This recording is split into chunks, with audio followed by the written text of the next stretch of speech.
and country, hoping this demonstration of loyalty would stop Home Rule.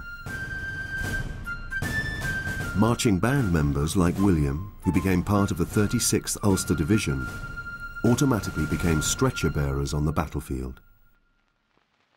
By dawn on the 1st of July 1916, William was in the trenches of the Somme.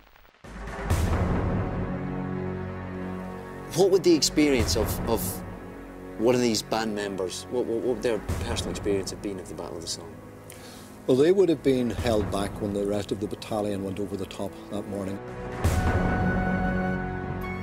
No Man's Land was quite literally a hell because the number of casualties had become absolutely unbelievable. So they're cowering in those trenches, hearing all this mayhem going on above them and being told that there's nothing they can do about it, just to sit tight. That is quite literally it. They have to stay where they are until they're given the order to go forward and try to do something for the wounded. So would they be making decisions in no man's land as to whether someone was worth saving or not? They would certainly have had to make a decision as to whether somebody was worth spending the time on bringing back. Many stretcher bearers in the course of the war lost their lives trying to rescue other men. There are tremendous acts of heroism carried out by stretcher bearers who, by the nature of their work, were not themselves armed. On that first day of the Battle of the Somme, more than 2,000 Ulstermen, Protestants and Catholics, were killed.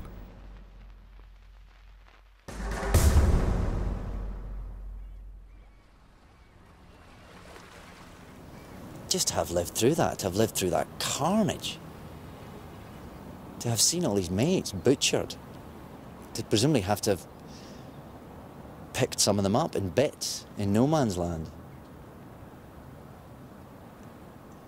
I mean, I guess if you live through that, you just never want to go back there.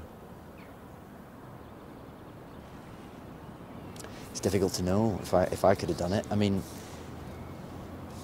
if they'd known what they were going to, it's difficult to know how many of them would have gone quite so willingly as well. Who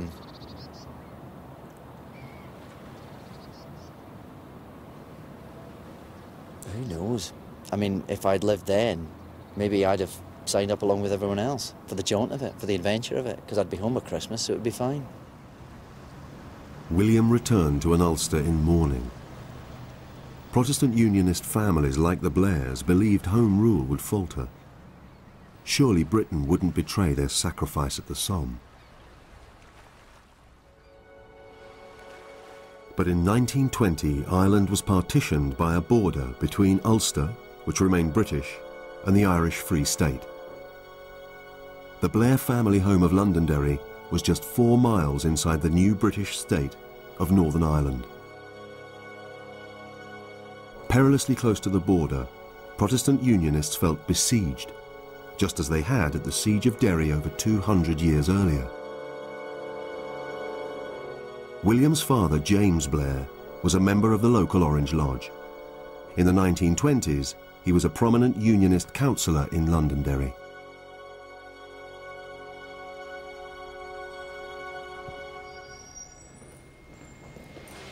David's come to the Guildhall, where James Blair sat on the council. So I've got the minutes, the council minutes, from 1917 onwards here, just to have a bit of a look and see if we can find any references to what James might have been up to. There he is in the list of the councillors, James Blair. 20th of November 1922. James Blair was in attendance. That day, Protestant Unionist vote rigging, known as gerrymandering, outraged Catholic nationalists on the council. The grievance, which is the gerrymander of the wards done deliberately for the purpose of swamping the Catholic majority. Catholics, being 56.21% of the population, get 40% of the representation, and all others, Protestants, 43.79% of the population, get 60% of the representation.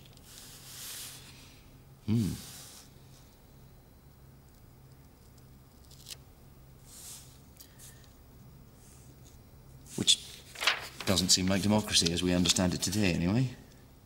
James was obviously very firmly on the Protestant side of the fence, which is no surprise after everything else we've discovered.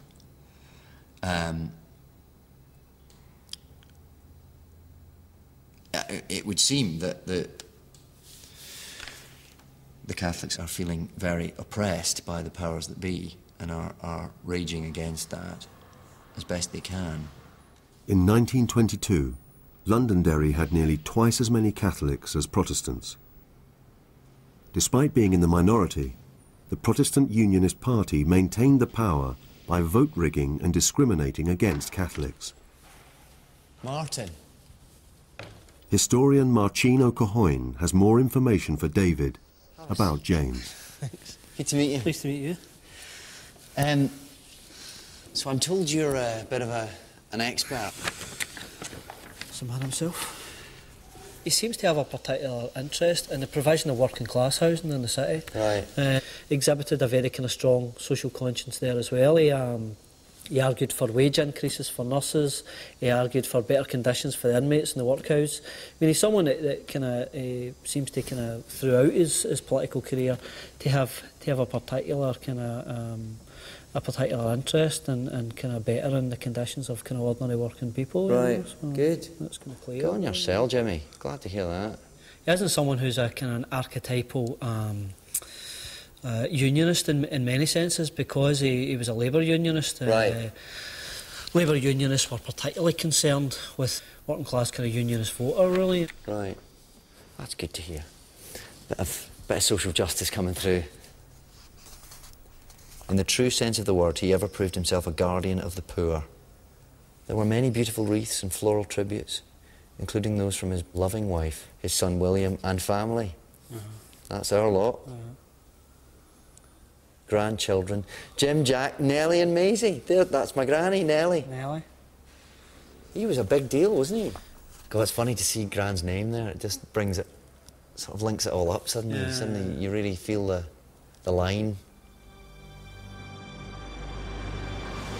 Some of the things I discovered about James there, I was finding quite hard to take. It's quite hard to be sympathetic when you read about gerrymandering and you read about vote rigging, for want of a better word.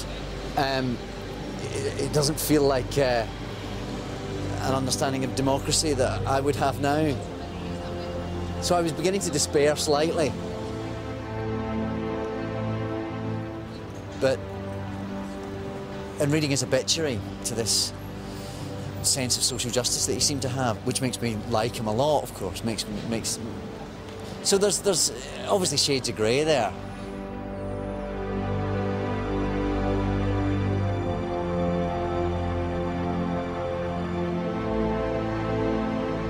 And having put James in context, it seems even more surprising that one of his granddaughters actually married a Catholic, which apparently didn't cause any family problems at all.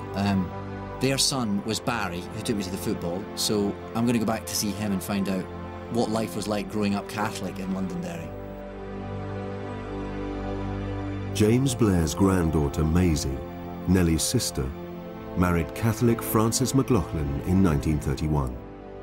Their son, Barry, challenged the discrimination that persisted 40 years after his great-grandfather James sat on the local council.